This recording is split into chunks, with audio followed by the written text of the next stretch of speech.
शुक्लांबरधरं विष्णुं शशिवर्णं चतुर्भुजं प्रसन्नवदनं ध्यायेत् सर्वविघ्नोपशान्तये अगजा आननपद्मार्कं गजाननमहर्निशम् अनेकदन्तं भक्तानाम् एकदन्तमुपास्महे एकदन्तमुपास्महे। ఓం శ్రీ గణంజయాయ నమః. ఓం శ్రీ మాత్రే నమః. ఓం శ్రీ వాసుదేవాయ నమః. మనం డిసెంబర్ నెల మాస ఫలితాలు చెప్పుకోవాలి ఇప్పుడు. అయితే డిసెంబర్ నెల అంటే మనకి డిసెంబర్ 1వ తారీఖుతో అమావాస్య అయిపోతుంది. 2వ తారీఖు పాడ్యమి నుంచి మార్గశిర మాసం ప్రారంభం అవుతుంది. మార్గశిర మాసానికి కూడా చాలా ప్రత్యేకత ఉంది. మార్గశిర మాసంలో వచ్చే గురువారంని మనం లక్ష్మీవారం అని కూడా అంటాం. మార్గశిర మాసంలో వచ్చే గురువారాన్ని లక్ష్మీవారం రోజున లక్ష్మీదేవి పూజ విశేషమైన ఫలితాలని ఇస్తుంది. ఆ రోజు ఉదయమే లేచి తలస్నానం చేసి లక్ష్మీదేవిని పూజించాలి. అయితే లక్ష్మీదేవికి నేతితో దీపం పెట్టాలి. వంటలు కూడా నేతితోనే చేసుకోవాలి. అంటే నూనె పోపులు వేయకుండా నేతి పోపులు వేసుకుని నేతితోనే భోజనం చేయాలి.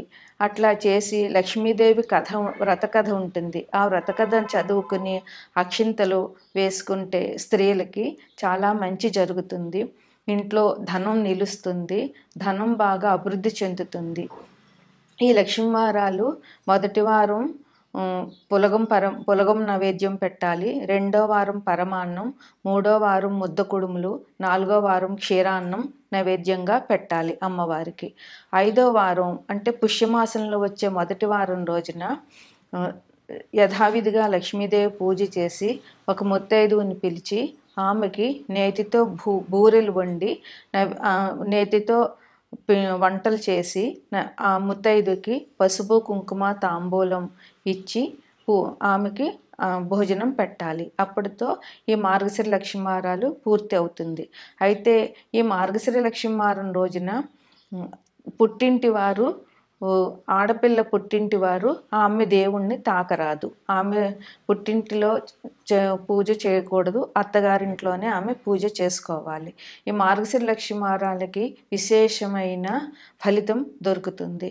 ఎవరైతే ఈ పూజ చేస్తారో వారికి ధనం బాగా నిల్వ ఉంటుంది. ధనం బాగా దొరుకుతుంది. అందువల్ల స్త్రీలందరూ ఈ మార్గశిర లక్ష్మీవారం పూజ చేసుకుని ధనాన్ని పొందుతారని ఆశిస్తాను. అదేవిధంగా డిసెంబర్ 15వ తారీఖున నెల పెడతాము. అలాగే డిసెంబర్ 15న రవి ప్రస్తుతం వృశ్చిక రాశిలో ఉన్న రవి ధనుసు రాశిలోకి ప్రవేశిస్తారు. దీన్నే ధను సంక్రమణం అంటాము. ఆ రోజు నుంచి అంటే 15వ తారీఖు నుంచి ధనుర్మాసం ప్రారంభం. అంటే ఇది విశేషంగా విష్ణుమూర్తిని వెంకటేశ్వర స్వామిని పూజించే మాసమని చెప్పవచ్చు. డిసెంబర్ 15 నుంచి జనవరి 15 వరకు ధనుర్మాసం నడుస్తుంది. ఈ ధనుర్మాసంలో వివాహాలు చేయరు. నెలపెట్టిన రోజు నుంచి వివాహాలకి ఈ మాసం అనుకూలం కాదు. అదేవిధంగా శుభ కార్యాలు అంటే గృహప్రవేశాలు, గృహారంభాలు ఇవేమీ కూడా ఈ మాసంలో ధనుర్మాసంలో చేయకూడదు. పూర్వకాలంలో అంటే మా చిన్నతనంలో నగర సంకీర్తనం అని ధనుర్మాసం ప్రారంభమైన రోజు నుంచి అందరూ స్త్రీలు పురుషులు ఉదయం తెల్లవారుజామున 4 గంటల నుంచి ఇంటి నుంచి బయలుదేరి అలా ప్రతి వీధి తిరుగుతూ దైవ సంకీర్తనాలు చేస్తూ వెళుతూ ఉండేవారు. అది అంత చలిలోనూ దైవ సంకీర్తనం చేస్తూ అందరూ ఒక్కొక్కింటిలోంచి ఒక్కొక్కరిని కలుపుకుంటూ మొత్తం ఆ వీధులన్నీ తిరుగుతూ తెల్లవారే వరకు నగ సంకీర్తనం చేసి ఇంటికి వచ్చే ఆచారం ఇది వరకు జరిగేది. ఇప్పుడు అయితే అది జరగటం లేదు. అట్లా నగర సంకీర్తనం చేయడం వల్ల ఎంతో మంచి జరుగుతుంది.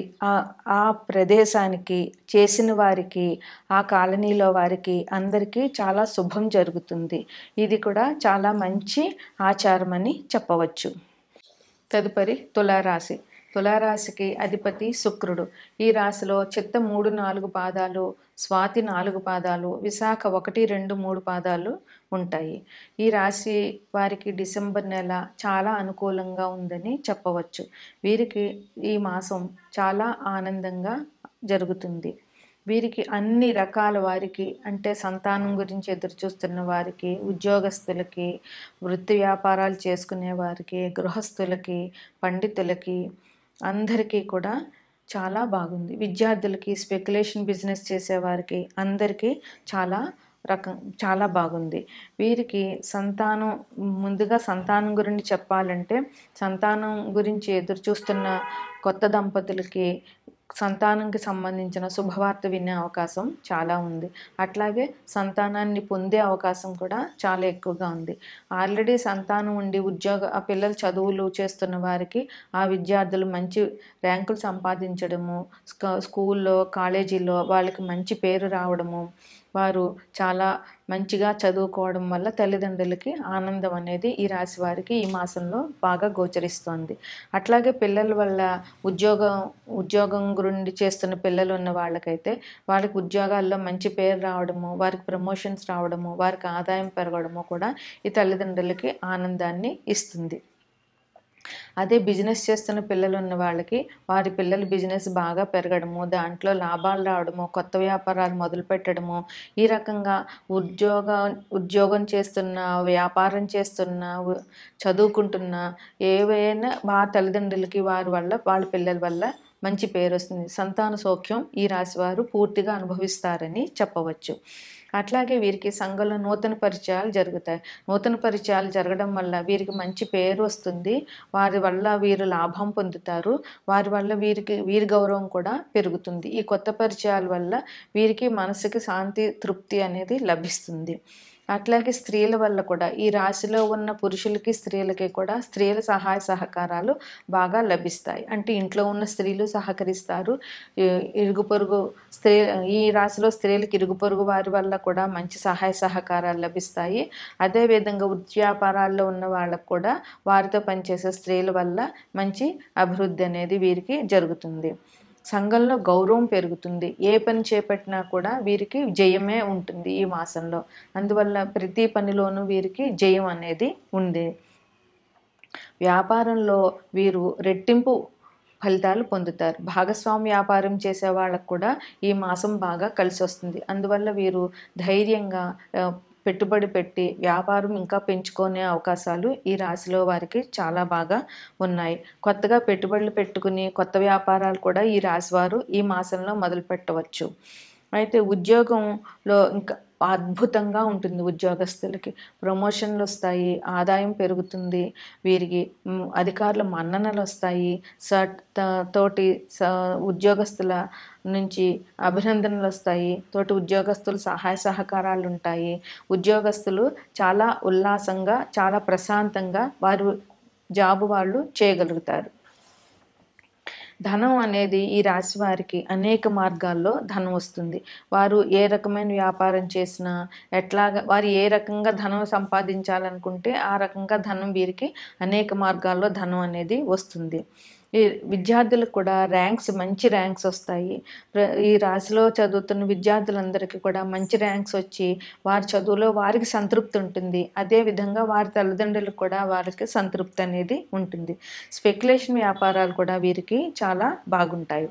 వీరికి 12లో కేతువు ఉన్నారు కనుక, కేతువు మోక్షానికి, మనకి దైవ సంబంధిత కార్యక్రమాలకి కేతువు అధిపతి కనుక వీరు అనేకమైన దైవ కార్యాలు ఈ రాశిలో వారు ఈ మాసంలో చేసే అవకాశం వీరికి ఉంది. అలాగే పుణ్యక్షేత్రాలు సందర్శనం చేస్తారు, తీర్థయాత్రలు చేస్తారు.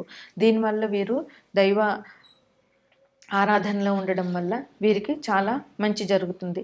దైవారాధన వల్ల మనసుకు ప్రశాంతత దొరుకుతుంది. పుణ్యక్షేత్ర సందర్శన వల్ల వీరికి కొత్త విషయాలు తెలుస్తాయి. తీర్థయాత్రలు చేయడం వల్ల, రకరకాల దేవుళ్ళను దర్శించడం వల్ల వీరికి మానసిక సంతృప్తి అనేది చాలా బాగా జరుగుతుంది. అసలు ఆర్థిక సమస్యలు అన్నవి ఈ రాశి వారికి ఈ మాసంలో ఉండవు. ఈ రాశివారు దైవ సంబంధ కార్యక్రమాలు ఎక్కువగా ఈ మాసంలో చేసే అవకాశాలు చాలా బాగా కనిపిస్తున్నాయి. వీరు శుభకార్యాలు కూడా చేస్తారు. వీటి కోసం వీరు ఖర్చులు పెడతారు. అయితే ఈ ఖర్చులు శుభకార్యాల కోసమే కనుక వీరికి ఖర్చు పెట్టామన్న బాధ ఉండదు. వీరికి మానసికమైన సంతృప్తి, ఆ ఖర్చు వల్ల వీరికి ఆనందం ఉంటుంది. మంచి పేరు ప్రఖ్యాతులు కూడా వస్తాయి. ఎందుకంటే శుభకార్యాలు చేయడం వల్ల మంచి ఖర్చులే జరుగుతాయి కనుక ఆనందం అనేది వీరికి ఉంటుంది.